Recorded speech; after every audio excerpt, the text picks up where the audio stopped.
নমস্কাৰ বন্ধুসকল, মই আপোনালোক সকলোকে মোৰ চেনেললৈ স্বাগতম জনাইছোঁ। বন্ধুসকল, মোৰ নাম গোবিন্দ ৰাজখোৱা, মই বাস্তু এক্সপাৰ্ট নিউমেৰলজিষ্ট। বন্ধুসকল, আপোনালোকৰ সুবিধাৰ্থে মই চেনেলটোত বাস্তুৰ সম্পৰ্কে, সংখ্যাতত্বৰ সম্পৰ্কে, জ্যোতিষৰ সম্পৰ্কে, তাৰ লগতে তন্ত্ৰৰ বিভিন্ন প্ৰয়োগৰ ভিডিঅ'সমূহ ইয়াত আপলোড কৰি থাকোঁ।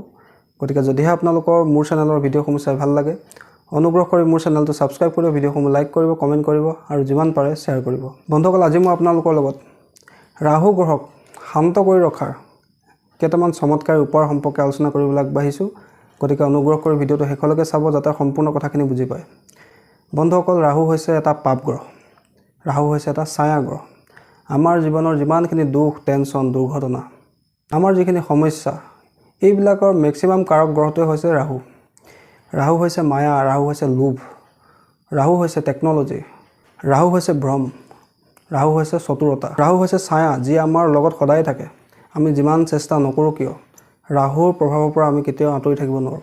কিয়নো আমি লগত লৈ থকা মোবাইল ফোনটোও ৰাহুৰ ৰূপেই, কিয়নো ৰাহুক টেকন'লজিৰ কাৰক বুলি কোৱা হৈছে। আমি যি ইণ্টাৰনেট ব্যৱহাৰ কৰোঁ, টেকন'লজি ব্যৱহাৰ কৰোঁ, মোবাইল ফোন ব্যৱহাৰ কৰোঁ, কম্পিউটাৰ ব্যৱহাৰ কৰোঁ, সকলোবিলাক ৰাহুৰে কাৰক বস্তু। ৰাহু হৈছে এটা অদৃশ্য ৰহস্যময় গ্ৰহ যি আমাক সদায় প্ৰভাৱিত কৰি থাকে, কিন্তু আমি তাক প্ৰভাৱক অনুভৱ কৰিব নোৱাৰোঁ। বন্ধুসকল, এই ৰাহুৰ এনাৰ্জিক সদায় আমি কণ্ট্ৰলত ৰাখিবলৈ চেষ্টা কৰিব লাগে। যদি ৰাহুৰ এনাৰ্জি কণ্ট্ৰলত নাথাকে, তেন্তে আমাৰ ৰাহুৱে পথভ্ৰষ্ট কৰায়, আমাক ভুল ডিচিশ্যন লোৱায়, আমাৰ পলে পলে ক্ষতি কৰে, আমাৰ সম্পৰ্কবিলাক বেয়া কৰে, আমাৰ জীৱনলৈ দুৰ্ঘটনা আনে, আমাক বিপদত পেলায়, আমাক এডিকশ্যনৰ ফালে লৈ যায়, আমাক অসৎ সংগলৈ লৈ যায়। গতিকে এই ৰাহুৰ এনাৰ্জিক যদি কণ্ট্ৰল কৰি ৰাখিব লাগে, তেন্তে আমি কেইটামান উপায় সদায় কৰা উচিত। বন্ধুসকল, আগতে মই আপোনালোকক ক'লোঁ যে ৰাহু এটা নিগেটিভ শক্তি, ৰাহু এটা অত্যন্ত ক্ৰূৰ গ্ৰহ, পাপী গ্ৰহ। ৰাহুৰ প্ৰভাৱ কেতিয়াও আপুনি শেষ কৰি দিব নোৱাৰে, সদায় আপোনাৰ লগত ৰাহুৰ প্ৰভাৱ থাকেই। যিহেতু ই আমাৰ ছায়াৰ নিচিনা, ছায়া যেনেকৈ আমাৰ লগত থাকে, ঠিক তেনেকৈ ৰাহু আমাৰ লগত সদায় থাকে। বন্ধুসকল, এতিয়া কথা হ'ল যে আমি ৰাহুক এনাৰ্জিটো কেনেকৈ কণ্ট্ৰল কৰি ৰাখিম। যিহেতু আমাৰ জীৱনৰ মেক্সিমাম প্ৰব্লেম, বাধা, ৰোগ ব্যাধিবিলাকৰ মুখ্য কাৰণ হৈছে ৰাহু গ্ৰহ। বন্ধুসকল, প্ৰথম কথা হ'ল যে ৰাহু গ্ৰহ শান্তিৰ কাৰণে আমি সদায় নিজৰ মনটো পজিটিভ কৰি ৰাখিব লাগে। যদি আমাৰ মনলৈ নিগেটিভ থট আহে, তেন্তে ৰাহুৱে আমাক বেছিকৈ প্ৰভাৱিত কৰে। যিহেতু ৰাহু নিজে এটা নিগেটিভ এনাৰ্জি আৰু সি সদায় নিগেটিভ বস্তুৰ প্ৰতি এট্ৰেক্ট হয়। গতিকে সদায় নিজকে পজিটিভ কৰি ৰাখিব লাগে। দ্বিতীয়তে, ৰাহুক কণ্ট্ৰল কৰিবৰ কাৰণে আমি সদায় ঈশ্বৰৰ ভক্তি কৰিব লাগে, ঈশ্বৰৰ প্ৰাৰ্থনা কৰিব লাগে, আৰু যাতে আমাৰ মনটো পজিটিভ হৈ থাকে তাৰ কাৰণে আমি চেষ্টা কৰিব লাগে। এতিয়া মই যিকেইটা উপায় আপোনালোকক দিবলৈ আগবাঢ়িছোঁ, এই গোটেইকেইটা উপায় অত্যন্ত চমৎকাৰী উপায়, যি উপায়ে আপোনাক ৰাহু গ্ৰহৰ বেয়া প্ৰভাৱৰ পৰা সদায় সুৰক্ষিত ৰখাত সহায় কৰিব। ৰাহুৰ নিগেটিভ এনাৰ্জি যাতে আপোনাক কোনো কাৰণতে প্ৰভাৱিত কৰিব নোৱাৰে, তাৰ কাৰণে এই উপায়কেইটা আপোনাক সহায় কৰিব। জন্মকুষ্ঠিৰ যিকোনো ঘৰতে ৰাহু বহি নাথাকক কিয়, এই উপায়কেইটা যদি আপোনালোকে কৰে, তেন্তে আপোনালোকৰ কুষ্ঠিত যদি ৰাহু পজিটিভ হৈ আছে, তেন্তে তাৰ পজিটিভ এনাৰ্জি বৃদ্ধি পাব, আৰু যদি ৰাহু নিগেটিভ অৱস্থাত আছে, বেয়া ফল দি আছে আপোনাক, সেই ৰাহু শান্ত হ'ব, অৰ্থাৎ ৰাহুৱে বেয়া প্ৰভাৱ দিবলৈ এৰি দিব। বন্ধুসকল, উপায়কেইটা একেবাৰে সৰু সৰু উপায়, আপোনালোকে সকলোৱে কৰিব পৰা উপায়। প্ৰথম উপায়টো হ'ল যে আপোনালোকে শনিবাৰৰ দিনা 4টা বাতাচা লৈ ল'ব। নিশ্চয় আপোনালোকে বাতাচা দেখিছে, তেনেকুৱা বাতাচা 4টা ল'ব। সেই 4টা বাতাচা নিজৰ মূৰৰ ওপৰেদি 8 পাক এণ্টিক্লক ঘূৰাব। 4টা বাতাচা আপোনালোকে আপোনাৰ মূৰৰ ওপৰেদি 8 পাক এণ্টিক্লক ঘূৰাব। ঘূৰাই লৈ কোনো আহঁত গছৰ তলত বা বৰগছৰ তলত আপোনালোকে ৰাখি দিব, যাতে কলা পৰুৱাই সেই বাতাচাখিনি খাবলৈ পায়। আৰু এই উপায়টোকে আপোনালোকে কণ্টিনিউ কৰি যাব, যাতে ৰাহুৱে আপোনাক কোনো কাৰণতে ক্ষতি কৰিব নোৱাৰে, আপোনাৰ শৰীৰ যাতে সুস্থ থাকে, আপোনাৰ সকলো কামত যাতে সফল হয়, আপোনাৰ কৰ্মত যাতে কোনো বাধা নাহে, আপুনি যাতে কোনো ধৰণৰ আননেচেচাৰী প্ৰব্লেমত নপৰে, কোনো যাতে আপোনাক ক্ষতি নকৰে, তাৰ কাৰণে আপোনালোকে এই উপায়টো প্ৰত্যেক শনিবাৰ দিনা কৰিবলৈ আৰম্ভ কৰক। 8টা বাতাচা ল'ব, নিজৰ মূৰৰ ওপৰেদি 8 পাক এণ্টিক্লক ঘূৰাব, অৰ্থাৎ ঘড়ী কাটাৰ বিপৰীতে ঘূৰাব। ঘূৰাই লৈ সেই বাতাচা 4টা কোনো বৰগছ বা কোনো আহঁত গছৰ তলত ৰাখি আহিব, যাতে সেই বাতাচাকেইটা পৰুৱাই, কলা পৰুৱাই খাবলৈ পায়। বন্ধুসকল, দ্বিতীয়তে আপোনালোকে ৰাহুৰ এনাৰ্জিক কণ্ট্ৰল কৰিবৰ কাৰণে নিজৰ মূৰটো ঢাকি ৰাখিবলৈ চেষ্টা কৰিব।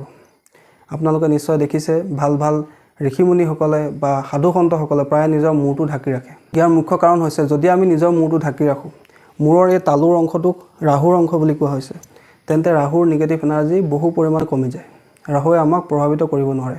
তৃতীয়তে, ৰাহুৰ এনাৰ্জিক কণ্ট্ৰল কৰিবৰ কাৰণে আপোনালোকে ভাত পানী খোৱাৰ পিছত সেউজীয়া চপ আপোনালোকে খাব। আপোনালোকে চব গুটি নিশ্চয় দেখিছে আপোনালোকে ৰাহুৰ এনাৰ্জি কণ্ট্ৰোল কৰিবৰ কাৰণে প্ৰত্যেক দিনে ভাত খোৱাৰ পিছত আপোনালোকে চব গুটি খাব বন্ধুসকল যদি আপোনালোকৰ ৰাহুৰ বেয়া প্ৰভাৱ চলি আছে ৰাহুৱে আপোনাক পদে পদে সমস্যা দি আছে শত্ৰু সংখ্যা আপোনাৰ বৃদ্ধি পাইছে আপুনি আইন আদালতৰ সন্মুখীন হ'ব লগা হৈছে আপোনাৰ সকলো কামতে বাধা আহিছে ব্যৱসায় ভালকৈ চলা নাই ৰোগ ব্যাধি আপোনাক আমনি কৰিছে ঘৰত কোনো ফালৰ পৰা আপোনাৰ শান্তি নাই এই ক্ষেত্ৰত আপোনালোকে ৰাহুক কণ্ট্ৰোল কৰিবৰ কাৰণে আৰু এটা চমৎকাৰী উপায় কৰিব পাৰে আপোনালোকে 4টা গোমধান লৈ ল'ব নিশ্চয় আপোনালোকে গোমধান দেখিছে তেনেকুৱা 4টা গোমধান লৈ ল'ব সেই 4টা গোমধান আপোনালোকে নিজৰ মূৰৰ ওপৰেদি এটা এটাকৈ প্ৰত্যেকটো গোমধান আপোনালোকে মূৰৰ ওপৰেদি 4 পাক ঘূৰাব অৰ্থাৎ 4টা গোমধান আপোনালোকে প্ৰত্যেকটো গোমধান নিজৰ মূৰৰ ওপৰেদি 4 পাক এণ্টিক্লক ঘূৰাব ঘূৰাই লৈ সেই 4টা গোমধান কোনো ষাঁড় গৰু বলদ গৰুক খুৱাই দিব আৰু এই উপায়টোকে আপোনালোকে 4টা বুধবাৰে কৰিব অৰ্থাৎ আপোনালোকে এই উপায়টো কেৱল বুধবাৰৰ দিনা কৰিব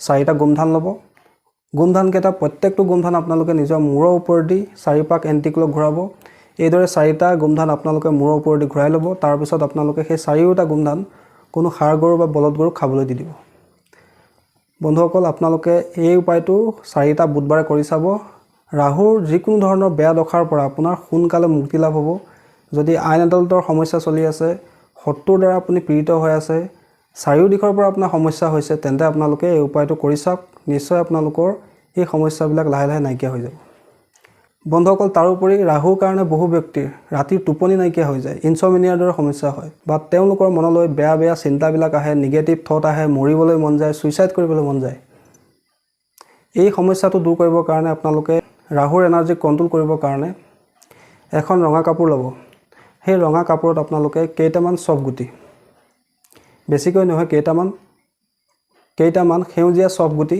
যেটো আমি ভাত খোৱাৰ পিছত খাওঁ সেই চব গুটি কেইটামান আপোনালোকে ৰঙা কাপোৰত বান্ধি লৈ নিজৰ গাৰুৰ তলত ৰাখি থব চাব আপোনালোকৰ টোপনি ভালকৈ আহিবলৈ ল'ব অদৰকাৰী নিগেটিভ থটছ আপোনালোকৰ মনৰ পৰা লাহে লাহে আঁতৰি যাব ৰাহুৰ এনাৰ্জি লাহে লাহে কণ্ট্ৰোল হ'বলৈ ল'ব বন্ধুসকল এই উপায়কেইটা আপোনালোকে কৰি চাওক ৰাহুৰ কাৰণে যদি আপোনাৰ জীৱনত এটাৰ পিছত এটা সমস্যা আহি আছে আপোনাৰ কোনো ফালৰ পৰা শান্তি নাই চাৰিও দিশৰ পৰা সমস্যা আপোনাৰ আৱৰি ধৰি আছে তেন্তে আপোনালোকে ৰাহু গ্ৰহক কণ্ট্ৰোল কৰিবৰ কাৰণে এই সৰু সৰু উপায়কেইটা কৰিব পাৰে আপোনালোকে কৰি চাওক নিশ্চয় ইয়াৰ পৰা আপোনালোকে ভাল ফল লাভ কৰিব আশা কৰিছোঁ আজি আপোনালোকৰ যদি ৰাহু গ্ৰহৰ কাৰণে আপোনালোকৰ কিবা নহয় কিবা সমস্যা হৈয়ে থাকে অদৰকাৰী সমস্যাবিলাক আপোনাৰ জীৱনলৈ আহি থাকে এটা সমস্যা শেষ হয় আৰু এটা ষ্টাৰ্ট হয় এইদৰে আপোনাৰ যদি সমস্যা এটাৰ পিছত এটা আহিয়ে থাকে শাৰীৰিক সমস্যা হৈ আছে আপোনাৰ শত্ৰুৰ সমস্যা হৈ আছে আইন আদালতৰ সন্মুখীন হ'ব লগা হৈছে বা আপোনাৰ কৰ্মত এটাৰ পিছত এটা বাধা আহি আছে যি কামতে আপুনি হাত দিয়ে সেই কামটো আপোনাৰ নষ্ট হৈ যায় তেন্তে আপোনালোকে জানি লওক এয়া ৰাহুৰে প্ৰভাৱ আৰু সেই ৰাহু গ্ৰহৰ নিগেটিভ এনাৰ্জিক কণ্ট্ৰোল কৰিবৰ কাৰণে আপোনালোকে মই যিকেইটা উপায় ক'লোঁ তাৰ ভিতৰত যিকেইটা উপায় আপোনাৰ সহজ হয় আপোনালোকে কৰি চাব নিশ্চয় ইয়াৰ পৰা আপোনালোকে ভাল ফল লাভ কৰিব ধন্যবাদ